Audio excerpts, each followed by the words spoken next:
Hi, I'm George, welcome to GMakes, and this is how to make that cool animated render you just saw. It's going to use a mix of geometry nodes and modeling, so it's not fully procedural, but it's pretty close, and you can always make it fully procedural just by skipping or messing around with the modeling bits. Alright, well let's get right to it, and let's hop into Blender. Alright, so here I am in Blender. We're going to start here. I'm going to keep the light and camera for now, because I'll need them later when we render, but I'm just going to select them, hit M, and then put them in their own collection, which I'll just call like scene stuff. It's kind of what I usually do. And I'll hit OK, and then I'll hit H to hide that, or actually hit Alt H to bring them back, and I'll actually just hide the collection. Now I'm going to select the default cube, delete it, because of course, but I'll insert a plane instead, and I'll R, X, 90, turn it 90 on the X-axis, and there we go, we did it. No, we got the base of it. So this is all we're going to really use for now. Everything comes out of this plane. Pull up and go to our geometry node editor and hit new with our plane selected. And now I'm going to grab an instance on points. We have nothing to instance. I'll just start with a cube. This will eventually change to those kind of hexagon things we saw. That's what we're going to model, but we'll start with cubes just so we can get the feel of this down. So where we go, I need a cube. It's right there at the top. And we go to mesh. We click that right there, and we can see it. Now, just for posterity's sake, so we can kind of see what we're doing more, I am also going to grab a join geometry, put that right at the end, and join our original plane up. So there we go. We can see what we have. We have 4 cubes. That's not really what we want. So we're going to, first things first, we're going to scale this up. I'm going to hit S and then 5, just so we have a little bit more geometry to work with. And I'm also going to apply that scale to my plane, and you can see these cubes got real tiny because now they're still the default of 1 meter in geometry nodes, but the plane itself is 5 meters, or 10, I think is its default 2 by 2. Either way, we need more. Go to tab into edit mode, and then I'm going to subdivide this here in edit mode. So that's why this isn't fully procedural, because you can't change how many subdivisions it has. Well, you can add subdivisions, you can't really subtract easily.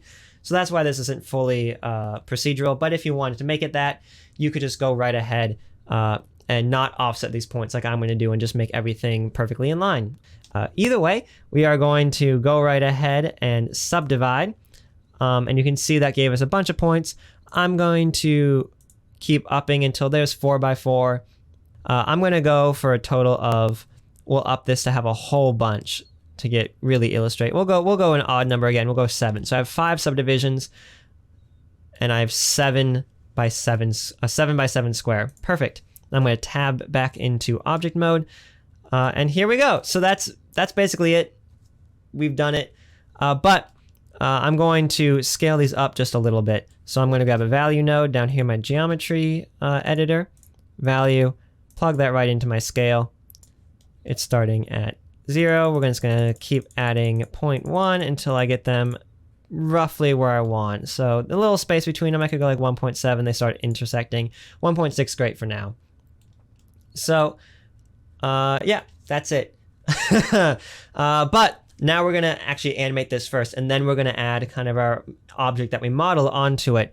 So the way this animates is very similar. It's kind of derived from if you've seen my 2D image to 3D geometry tutorials, both just the flat image and the animated video one. This is kind of a mix of both, except we're not taking anything outside of Blender. We're doing everything in Blender. So how do we do that? How do we do that? Well, first things first, we grab a separate XYZ, plug that in right at the beginning, and then grab a combine XYZ. Oh, not a combine XYZ. And plug that right in, and we can plug everything back how it is. So there we go. That's our base cube. Looking pretty darn great. But we want to change this. So because we rotated the plane and we didn't apply the rotation, we applied the scale, but we didn't apply the rotation, Blender still thinks that this plane is essentially facing up. So we want to control the Z axis. So you can see if I disconnect the Z and I control this, it gives us actually along how we're seeing it along the Y axis. So that's the one we want to control. We're going to use a noise texture to control this, not necessarily an image, but same concept, a noise texture. Place that right there. And we can take the color or factor. They're pretty much the same in this instance. But we'll take the color, and you can see that already changed the Z. We already got a little bit of randomness. Now, I found that a scale of 1, detail of 0, roughness of 0, because those are so small and fine, they don't really do much in terms of what we're doing with it right now, and a distortion of around 3 to 5. We'll go 5. Generally looked good, but you can see that it's not doing much. Like, this scale isn't very large, and that is because we need to multiply it. So we're going to grab a math node, switch it from add to multiply, and then this value, we'll change it to 10. And we might even up that further once we get things kind of modeled and see how everything situates. But there we go. You can see that's looking pretty good. And if we change the distortion, it's kind of wiggling. And if we change the scale, it's also wiggling in a slightly different way. You can see, though, if I mess with detail or roughness, you get a little bit. Again, that's kind of that wave feeling. But detail, nothing changes for detail. Now that we have this base done, we're going to start modeling some stuff, and then we'll get to animating it. Now that we can kind of see how it looks generally. So first things first, I want to change these from cubes to hexagonal prisms, hexagonal prisms, I suppose is what we will call them. So real simple. I'm going to, in object mode, insert a cylinder right there. And now I'm just going to give this 6 sides. You don't got to do anything fancy, because you can see the base vertices is 32. Here, I'll hide the plane just so we can see this a little bit better. Base vertices is 32. I'll knock that all the way down to 6. And bada bing, bada boom. There we go. We got 6 sides. That is a hexagon. And it's a prism. So it's a hexagonal prism. Now, we can move this. I'll move this just over, and I'll rotate along the x-axis. And now I'll bring back my plane, and I'll click on it so that we're back into geometry nodes. And now, instead of this cube right here, we can delete that. I'll just hit Control X. You can also just hit the delete. We're going to want this. We want this hexagon, this cylinder. I'll change this to hexagonal prism. Let's name things. Hexagonal prism. We want that to be instanced on our geometry nodes. So I'm going to go and grab an object info. Object info, there we go. Oop. And that just disconnected my X to Y. Let's put that back. And easy peasy lemon squeezy. We are going to drag our geometry into our instance, and we are going to select our hexagonal prism. And there we go. There we go. But you can see it messed with the scale, because the scale of the cube in Blender, again, is a 1 by 1 by 1, I suppose, meter object. But everything that you spawn in the 3D space is a 2 by 2 by 2, except if it's a plane, but 2 by 2 by 2 sized object. Generally, like a cube is a 2 by 2 by 2 meter depth, whatever you want to call it, thingy. But so that means everything's twice as big as it should be. There's 2 ways to solve this. One is to grab the actual object itself, S.5, and then Control A for scale, and that fixed it. But to keep things slightly procedural, just in case I end up changing my mind for whatever reason, I'm actually just going to change the scale value. We have it at 1.6, so somewhere around 0.8 should be good. See, 0.8 got us pretty close. Again, because this is a hexagonal prism or a cylinder and not a cube, scale's gonna be slightly different, but we'll scale that up just a little bit. And now you can see it's kind of intersecting in ways we don't want.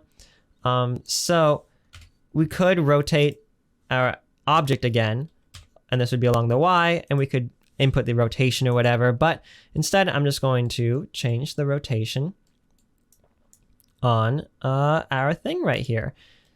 Or it's going to be along our Z, because again, how the scale's applied. And we'll get something like that. That's looking pretty decent to me.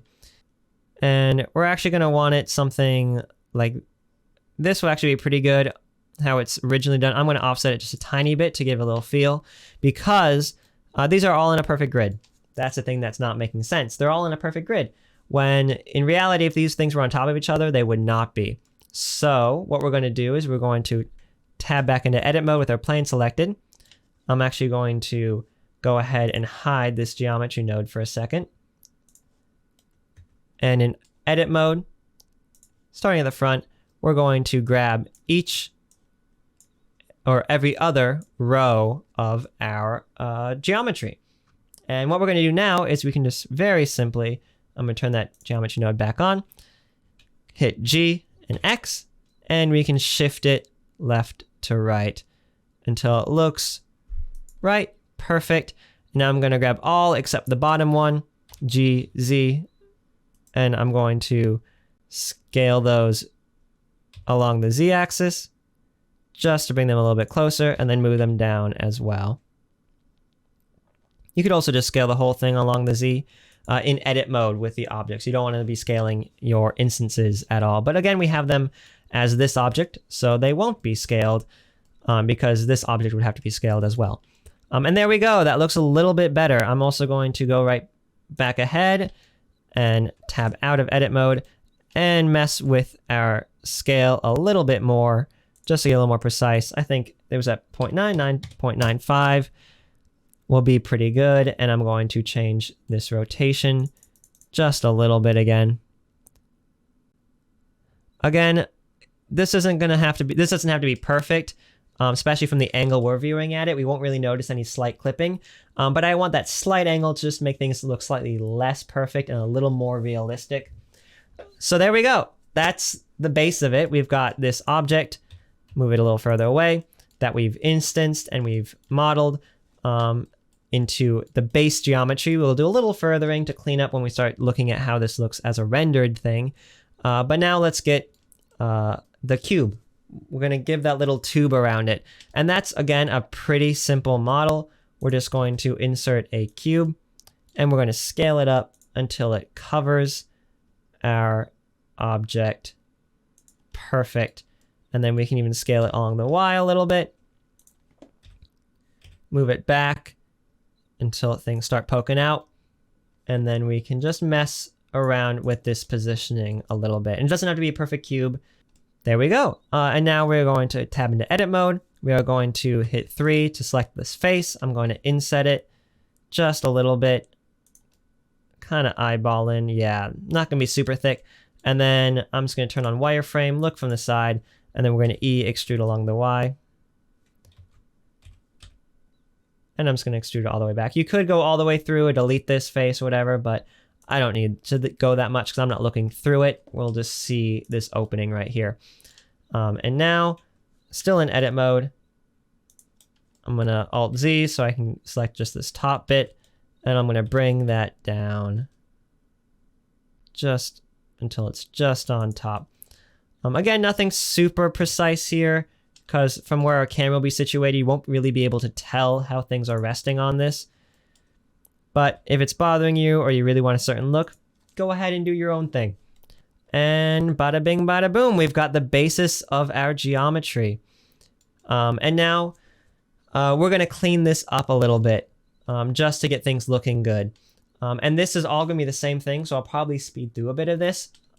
It's just going to be beveling our object. I mean, that's really what it is. We'll start right here with our instanced object, and we'll just add a bevel modifier. Look at that, and I'll bump it to, there's a lot of these, so it doesn't have to be super precise, but I'll do 5. We'll shade smooth as well, and you can mess with your offset. 0.1's maybe a little bit much for me. 0.05, I like that. So, and you can see they've all copied it over here. And if you're getting weird shading, you can always go to here and go to normals and auto smooth, and that will just turn any like right angles you have, make sure they don't get all funky. And now we're going to do a different method though for this box, because if we do bevels, they'll just get a little funky. We can apply a scale to help things out, but you can see if we do bevels, it's not, I want these sides to be flat and everything else to be beveled, so we're not going to do that. Instead, we're going to subdivide the surface, which gets us a weird funky looking thing.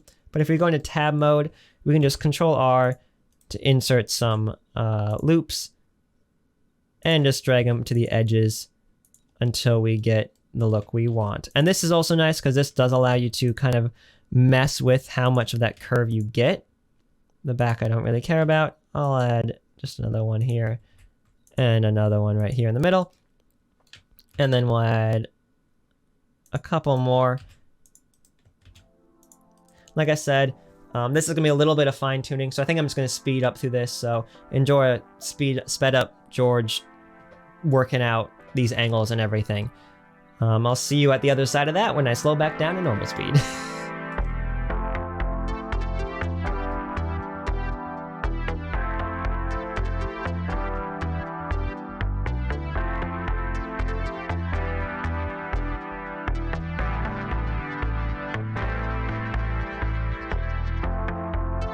And we're back to normal speed. I hope you enjoyed that beveling in fast motion.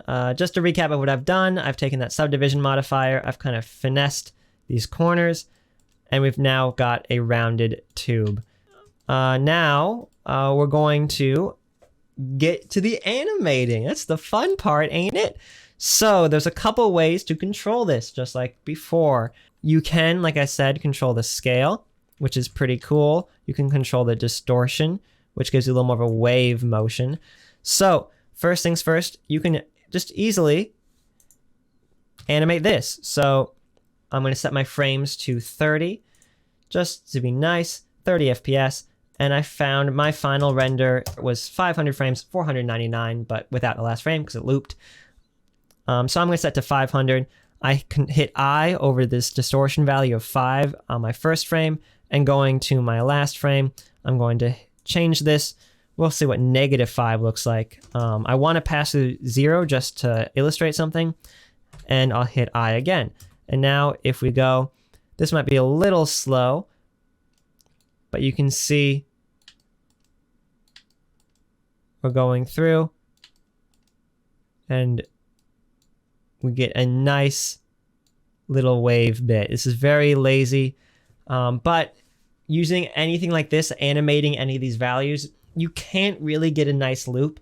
You can get it to 0 and then loop kind of back up, but because you're going to two different values and there's this randomness, they're not going to be perfect points. Like -1 and 1, -1 and 1, well, in theory are inverses of each other.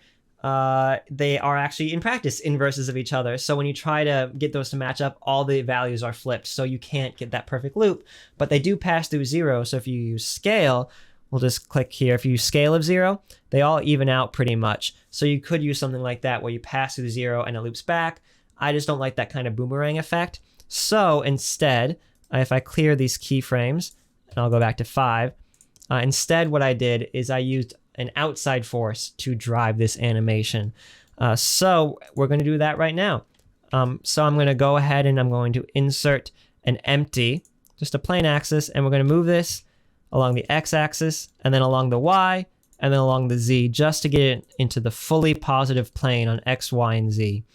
And then I'll scale this up just a little bit, and I'm going to, on this first frame down here, I'm going to insert a keyframe for rotation. There we go. And now I'll pull up my little side menu here. It's at 0. I'll go all the way to my last frame, my 500th frame, and along the z-axis, I'll do 360. And now I'll change to 499, so that way it will loop. And this will, oh, I didn't insert a keyframe on that last frame. So we're going to go all the way to a last frame plus 1 now to get that 500, Z 360, and then we're going to I rotation. And now we can see it spinning. And now what we're going to do is, again, we're going to go to our geometry nodes, and we are going to change this to use that empty to control this animation. And so this noise texture, we're going to insert, again, an object info node. And we're going to grab that empty, and we are going to take the rotation and plug that into the scale. And you can see we get a nice, it kind of passes through 0. It does a lot of cool things. It's a little fast maybe, but you can see there's a weird thing that happens. right there.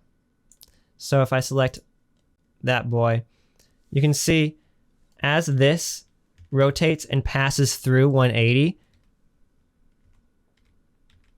it jumps oddly. Like it's pretty smooth, and then we're nearing 180, and then it jumps. They all change positions. So when you're moving this fast and with this many like small vertices, small instances, you can't super notice it. So it's actually pretty decent. But if you have bigger instances or you're going slower, you can really notice that jump. So to fix that a little bit and also get a little more of a kind of a wave and urge going, that's a weird way to phrase that, but I guess that's what I'm calling it. I'm going to actually go back to my first frame. I'm going to insert a cube, and we are going to more or less line this up with this empty in all of its axes. Doesn't have to be perfect. And then I'm going to parent it, Control P, to that object. So now it should rotate as it rotates. Perfect. And now instead of using the empty as the thing that drives this animation, I'm going to use the cube. So we switch this from empty to cube 0.01, 001, and we change it from rotation to location. And you can see, there we go. But this is very fast. That's not quite what I want. So make this smaller. I'm going to just GXX, or GXY in this case, to scale it closer to the center of that spinning. And there we go. That gets something a little better. And again, if this is too much, you can just move both of these like down and closer to 0. Let's move those a little bit up. There we go. And you can see you get a little bit of a looping. And these will be, again, it will loop perfectly. And we'll get a fun bit of going back and forth. So now we're going to go right ahead and set up our camera angle, set up the scene, set lighting, and get to texturing. So now we'll switch to material preview mode. Everything's the same material. Doesn't look good. So we'll just create a couple new materials. I'll drag over and open up my shader editor. Shader editor, George, shader editor. There it is. And new. And this is our material. So this will be, we'll call this metal shiny. I guess all caps. And this will have a BSDF right here. We'll change this to metallic and change the base color closer to white. And then we'll make this roughness somewhere around 0.2. And that will be our shiny metal. There we go. And now the base of these, I actually want to modify on this original right here. And we'll just use the default material, but call this metal rough, I guess. That's how you spell word metal. That's what we're using right here. And we're going to change that both to metallic. So metallic is a binary. It's either metallic or it is not. So 0 or 1. Doing something in the middle doesn't do anything. So it's metallic, so all the way to 1. And we'll make this about that roughness, maybe a little bit more. And now I want to add a little bit of noise to this. You could also use an image texture, which I'll use for the floor later, but I want this to be a little more procedural, have a little more control. So I just want to add a little bump to this. So we're going to add a noise texture and a color ramp. Plug these in. Just see how this looks on this. Add a little more contrast and a little more smaller scale, maybe a little more roughness and a little more detail. I don't really want any distortion. We're also going to modify the scale of this along the Z. It's going to stretch anyway as these things are scaled, but I want it just to scale a little bit to begin with. Actually, mess around. We're actually going to use the normal because it will give us this nice distinction so that like the caps of the metal rods have a different look and a different texture than the body. And the reason we want to do that is because using the normals as opposed to something like the generated or the object will make sure that as they're scaled, it actually looks like they're moving. Because if it's a generated or the object texture, the texture will stay the same as the object just shrinks or expands. But if it's the normals, the texture will more or less move with the object, especially since we have the cap, so it at least gives the illusion that the texture is moving. And that's what we want, to make it look like they're sliding out as opposed to just being scaled. At least that's what I want. So we got that noise texture, and now I'll scoot everything over, and we'll add a bump, and put that in the height, and put the bump to the normal, and we're back. That's a lot of bump, so we don't want that much. We want just like 0.2. Maybe even 0.3. No, maybe even 0.1. Very little, very subtle texture right there. And now, back on our original model of this hexagon, we're going to go into edit mode, but we're going to add another slot, and we're going to assign it, and this will now be metal shiny. And you can see, there we go. Now we get this fun normal bit around, and then we get this shiny. And you can see in our geometry node editor, if we go back out of tab, out of edit mode, because we're instancing from this object, we didn't even have to add an like set material node or anything. We are, however, going to realize instances, and that's going to give us a little bit more variety and make every object its own. So now they all have the same texture, and now they're all their own object. And there we go. That's the basis of it. Again, if we go and we want to play this back, this is what we have. It's still very fast to me, again, because they're so small, so I'm even going to drag this boy, GYY, closer to that center right there. And that's going to give us something a little slower, because again, how circles work is if you have the thing that's turning, the farther you get to the outer radius, it's like a record. The farthest edge of a record spins faster than the inner edge. So last thing to texture is this floor right here. So I'm going to have the floor selected. I'm going to go back into my shader editor, and we are going to do a new, and I'm just going to call this floor. Again, I hit the caps at some point, and we're just going to stick with it. And this I am going to use an image texture. So with my BSDF selected, Control-Shift-T, and I have a metal one. So many metals. It was this one. These are all from C00 Textures, the free texture website. So we're just going to use this image texture. It scale's a little off for me, so I'm just going to scale it to 5. Before we switch to see how this looks rendered, I'm going to switch to cycles, GPU. We'll go to light paths. We'll change this to fast. And now we'll switch over. And we can't see anything yet because we don't have an HDRI. Oh no! So we'll go to materials for the world, color, environment texture, open, go to my HDRI folder, and we'll choose, I chose this aerodynamics workshop, and these are from HDRI Haven, so also free resources for HDRIs. And there we go, back in my render settings, film, transparent, turn off that background, and I'll put down my max samples to like 64 just so we can see things a little faster. Back to GPU, I don't know why that, if I click that correctly. And there we go. We have this light, and I actually do like it, but we're gonna move that up so we get a little bit of a shadow and also make it a little bit stronger. It's at 1,000 right now. I'm gonna make that 5,000. There we go. Make that 5,000. Just so we get a little bit more of a light bouncing off of that. That's it. That is how to render this fun animated thing. You could do this with a lot of things. Again, you can use image textures. You can use the noise texture. You can do this from different angles, whatever you want to do. You could randomize the textures and the colors. I have a tutorial on that to check out if you want to know how to do that. You can also then find ways to do fun sound design. Mine was a metal ruler on a sword. If you render this out, I would highly recommend doing an ambient occlusion pass, just so you can mess around with a little more realistic and then composite that in. And we have that final render, pop on screen. So that's it. Hope you've enjoyed the tutorial. Hope you learned something. Hope you use this to make something cool. I've been George, and see you next time.